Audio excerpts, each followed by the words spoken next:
नमस्कार दोस्तों, knowledge city में आप सभी का स्वागत है।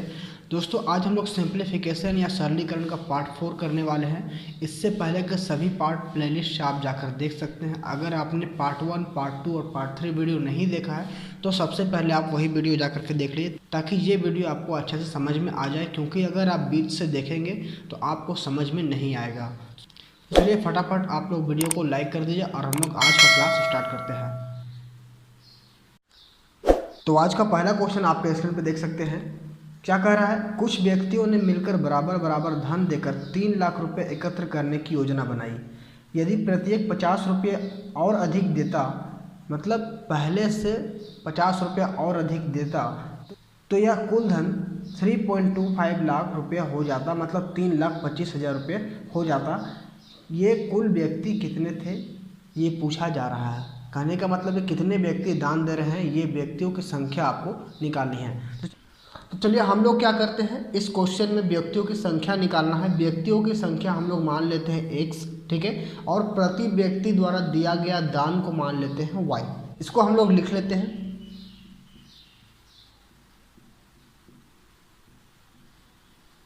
व्यक्तियों की संख्या मान लिए x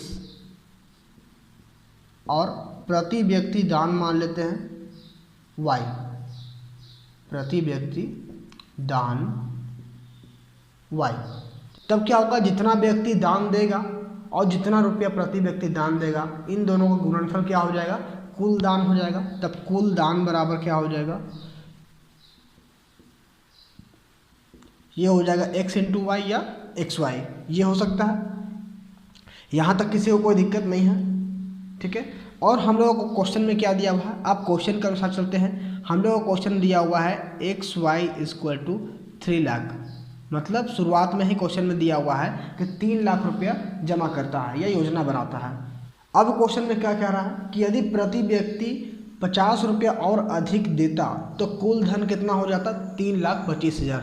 तो व्यक्ति तो हम लोग का उतना ही है, दान करने वाला आदमी तो उतना ही है, आदमी है x, और पहले कितना दे रहा था? y रुपया दे रहा था, और अब कितना ज़्यादा देगा? 50 रुपया अधिक देगा। तो हम लोगों का कुल दान कितना हो जाएगा? 3,25,000। ठीक है, समझ में आ रहा है? देखिए x हम लोगों ने माना था कुल व्यक्ति, तो आदमी उतना ही रहेगा। दान कितना दे रहा था? y रुपया दे रहा था, और अब कह रहा 50 रुपया और अधिक देगा, तो y + 50 हो जाएगा कितना? 3,25,000। ठीक है, स्टेप बाय स्टेप आप लोग देखते हुए चलिए, कोई परेशानी नहीं होगा। अब इसको सॉल्व कर देंगे तो क्या हो जाएगा? ये हो जाएगा xy + 50x बराबर क्या हो जाएगा? 3,25,000। अब इसमें से हम लोग xy को घटा देंगे तो xy = 3 लाख रुपया। माइनस का चिन्ह लगा दीजिए, xy से xy कट जाएगा, यहाँ आ जाएगा 50x बराबर क्या हो जाएगा? 3,25,000 में से 3 लाख घट जाएगा तो बच जाएगा 25,000। 0 से 0 काट दीजिए, 5 से 25 को काट दीजिए, ये 5 बार में जाएगा और 2 0, तो x हमारा क्या आ गया? x बराबर आ गया 500। और x हमने क्या माना था? व्यक्तियों की संख्या। तो व्यक्तियों की संख्या कितनी आ गई? 500। व्यक्तियों की संख्या बराबर 500। कोई भी ऑप्शन में 500 नहीं दिया हुआ है, तो हम लोग का आंसर हो जाएगा इनमें से कोई नहीं, ऑप्शन नंबर ई नंबर ऑप्शन सही हो जाएगा आपका। अब अगले क्वेश्चन में चलते हैं। ऐसे ही मज़ेदार क्वेश्चन अब आते रहेंगे, आप लोग ध्यान से देखिए। पेन और कॉपी ज़रूर ले लीजिए आप लोग, ताकि आप लोग भी सॉल्व कर सकें। नेक्स्ट क्वेश्चन देखिए आपके स्क्रीन पे क्या कह रहा है। कह रहा है कि किसी किसान के पास कुछ गायों का झुंड था, जिसे उसने अपने 4 पुत्रों में इस प्रकार बांट दिया कि पहले पुत्र को झुंड का आधा भाग, दूसरे पुत्र को झुंड का 1/4 भाग, तीसरे पुत्र को झुंड का 5वां भाग तथा चौथे पुत्र को 7 गायें मिली। झुंड में कुल कितनी गायें थी? झुंड में कितनी गाय हैं ये आपको बताना है, हमें पता नहीं है, और 4 पुत्रों में बांट देना है जैसे क्वेश्चन में कहा है। हम लोग क्या करते हैं, गायों की संख्या मान लेते हैं x।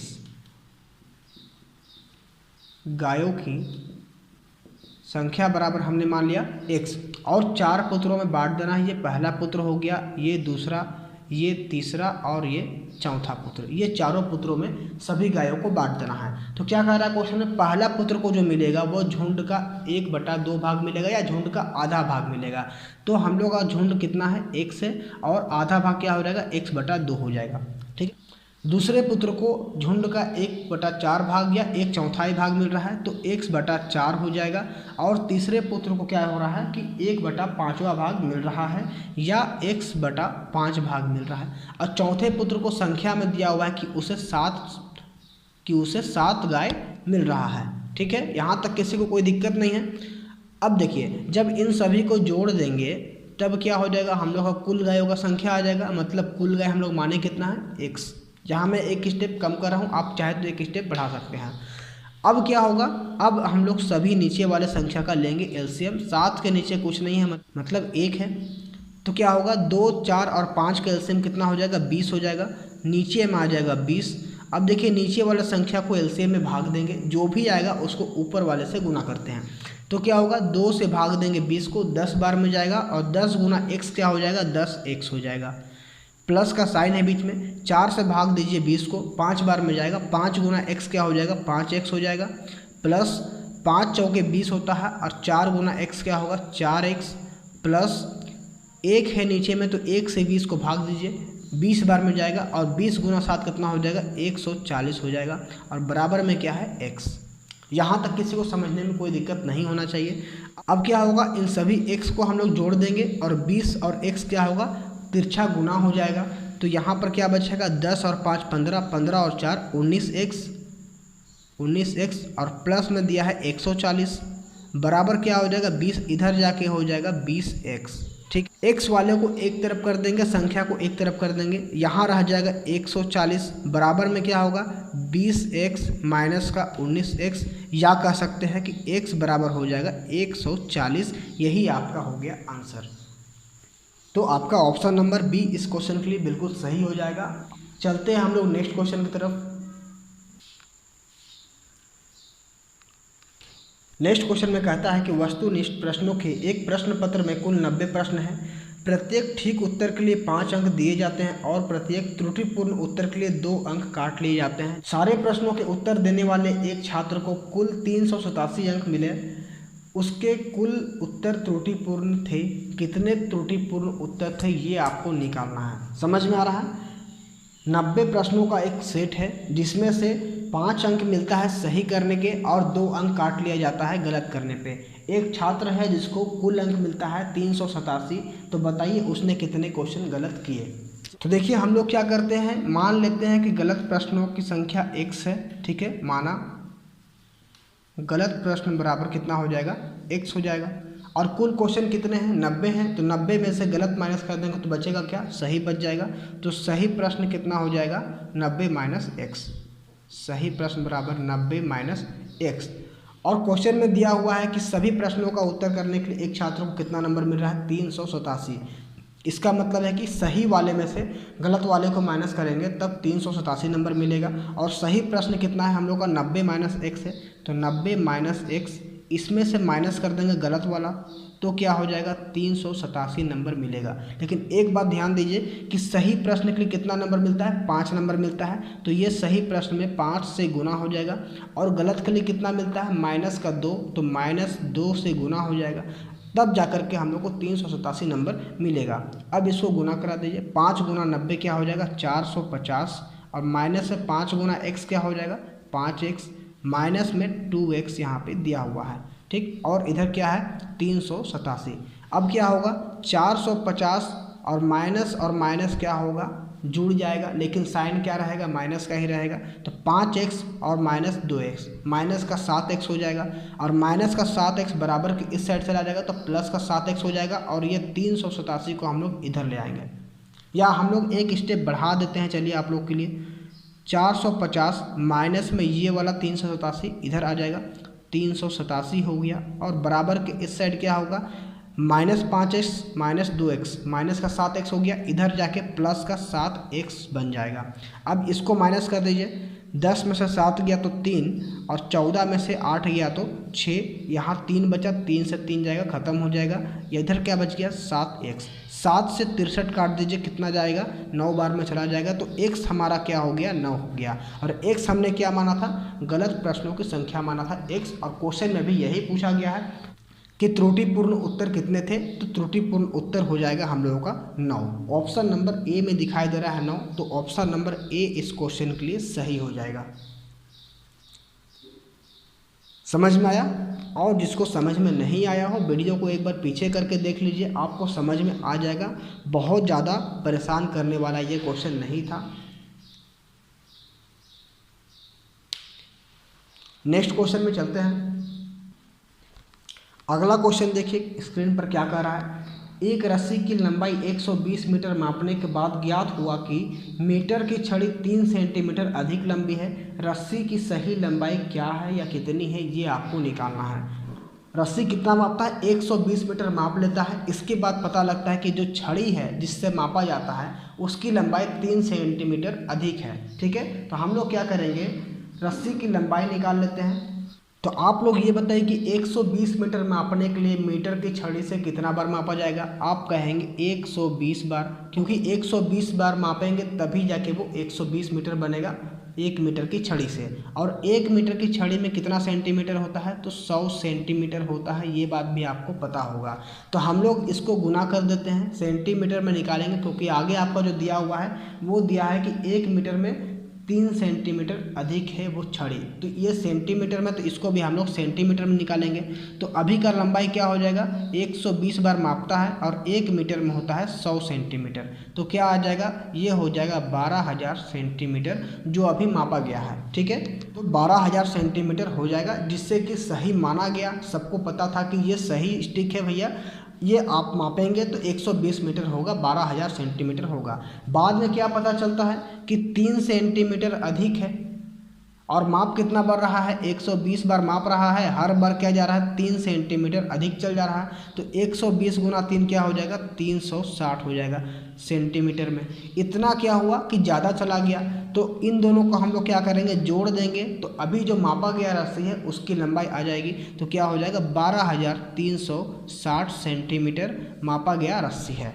ठीक है, किसी को कोई दिक्कत नहीं है।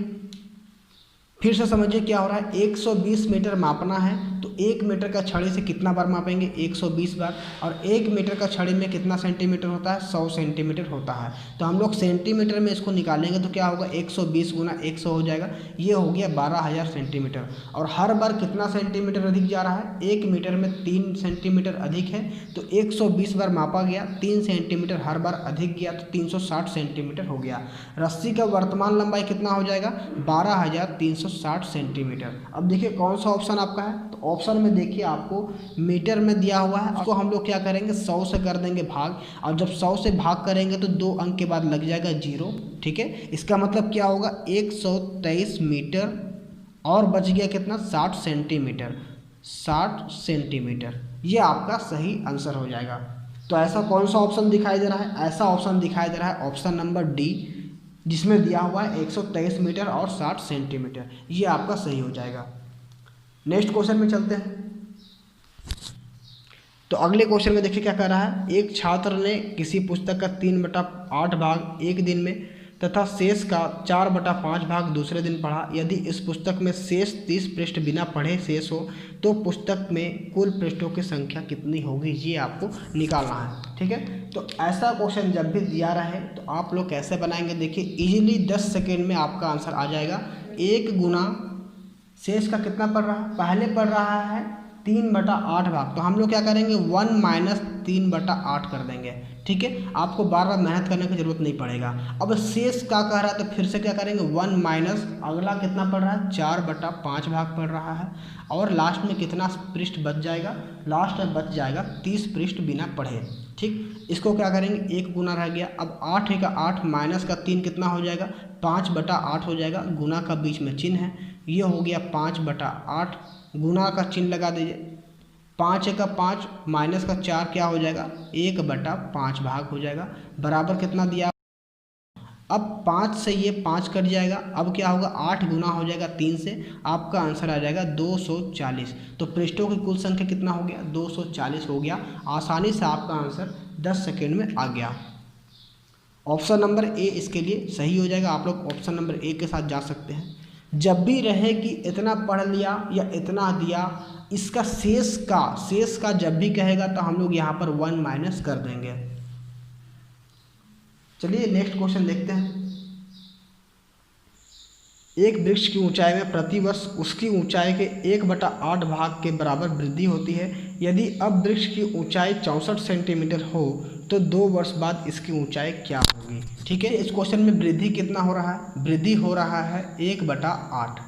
ठीक, 1/8। यदि अभी लंबाई 1 है तो हर बार कितना वृद्धि हो रहा है, 1/8 हो रहा है। तो प्रत्येक साल का वृद्धि के साथ लंबाई कितना हो जाएगा या ऊंचाई कितना हो जाएगा, 8 है का 8 और 1 9/8 हो जाएगा प्रति वर्ष उसकी लंबाई या ऊंचाई।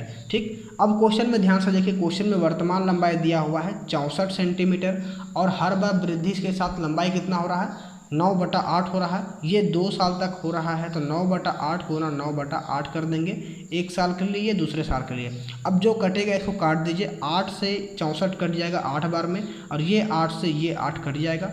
9 गुना 9 कितना हो जाएगा, 81 सेंटीमीटर आपका आंसर आ जाएगा।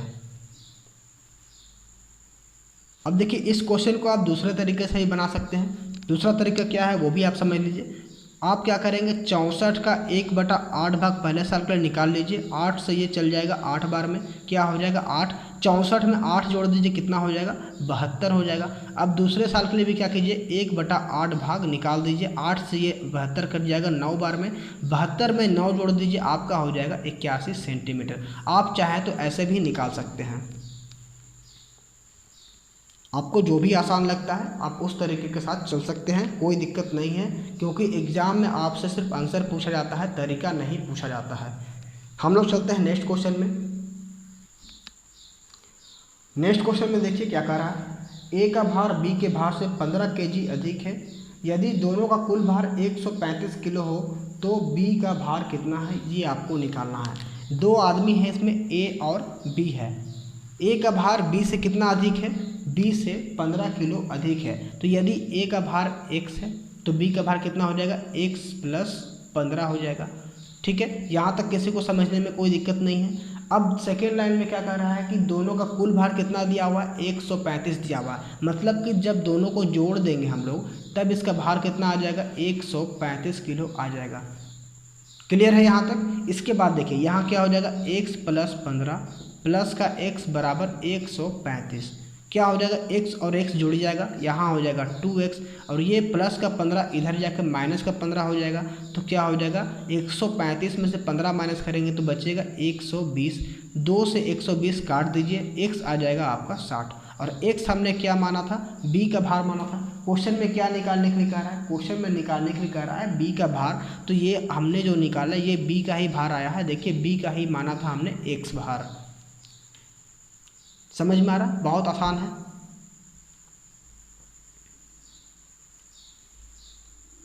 Next question,